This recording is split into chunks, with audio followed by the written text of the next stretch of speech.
My name is Tahir Mansour. I am one of the eyewitnesses to the Nakba. Without telling you my age, I was only 12 years old at the time, 48. I come from a village called Qubab. It's one of those villages, the 400 and some that in 1948 were totally demolished. I lived through the exodus from the village in late April, early May 1948. I don't have the exact dates of what comes first, except that it was already after the Deir Yassin catastrophe. And the village comprised about 3,000 inhabitants, all farmland and orchards. We had a school.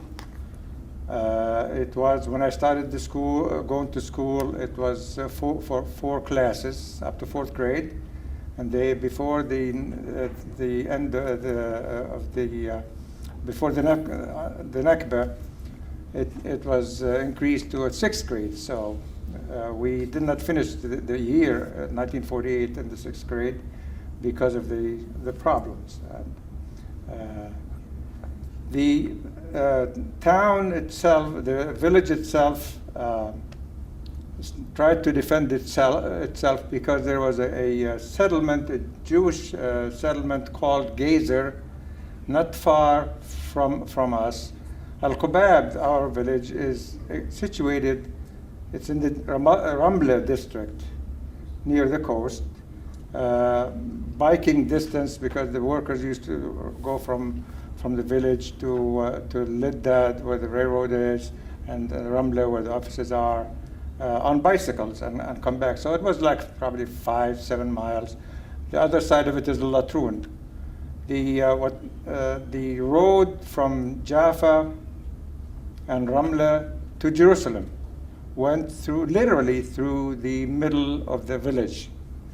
The village is situated on a gentle hill, and the trucks used to come loaded with oranges from Jaffa, from the flat land, going up to Jerusalem. And as they go through the village, they would be just barely crawling because of the weight of the oranges. And they were slow enough that we used to almost actually outrun the trucks that as kids. The road was also ours because there was no road to go to the school except the main road for the cars, for the donkeys, for the camels if there were any, and for the trucks and buses that go to Jerusalem from the coast. And we'd get some orange, an orange, because you climb up, you hold your hand on the gate, and the other hand to take the orange, and that's all you can get is one orange, and that's it. So we had some of our oranges that way. The fighting that I remember in that year, in 1948, was more probing of forces from Gezer, from the settlement. We had like a village militia, a couple of dozen that bought their rifles from the British soldiers as they were leaving, getting ready to leave. The mandate, and I understand that they were charging for just simple bolt-action rifle for 100 dinar, 100 guinea, which is pound sterling. That's like $250 in those days. That's a lot of money. So this militia was formed by a young man who happened to be my brother, my eldest brother. His qualification was to lead the militia was that he just finished med school at the AUB. He was able to buy a submachine gun, one of these small stun gun.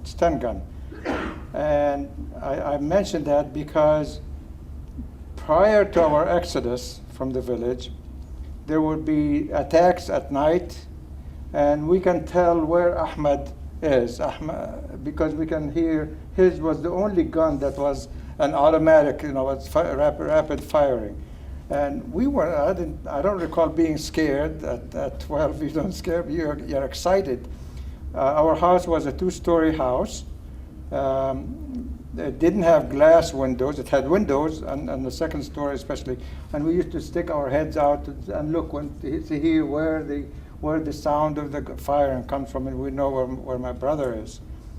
My other younger brother didn't know where he was, but he was out fighting with some of the other villages, with their militias. I don't know how the word came to the village that had the people, the women, the children, the older evacuate.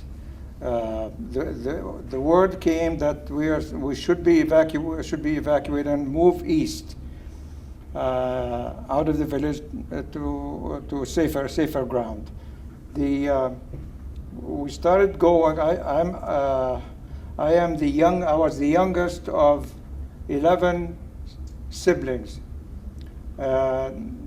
Eight from one mother and 3 more from another mother, and older brothers and sisters. We started evacuating. I remember walking, of course. The road that went through the village was closed. You couldn't go west because that's where all the action is. Jaffa, Ramla, Lidda, and so on.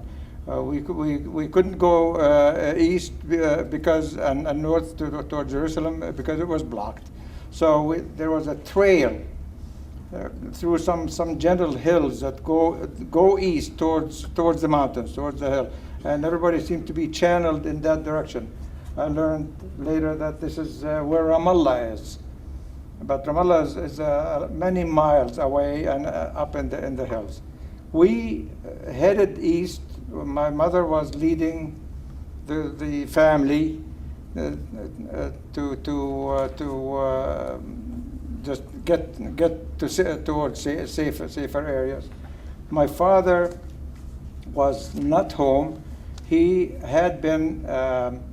He was still working because he's working for the government, and the government was still going till the 15th of May, I think it was where the mandatory powers ceased. He was in charge of the railroad lines, and so he stayed right to the very end. When he came, we were already evacuated. When he finished his business.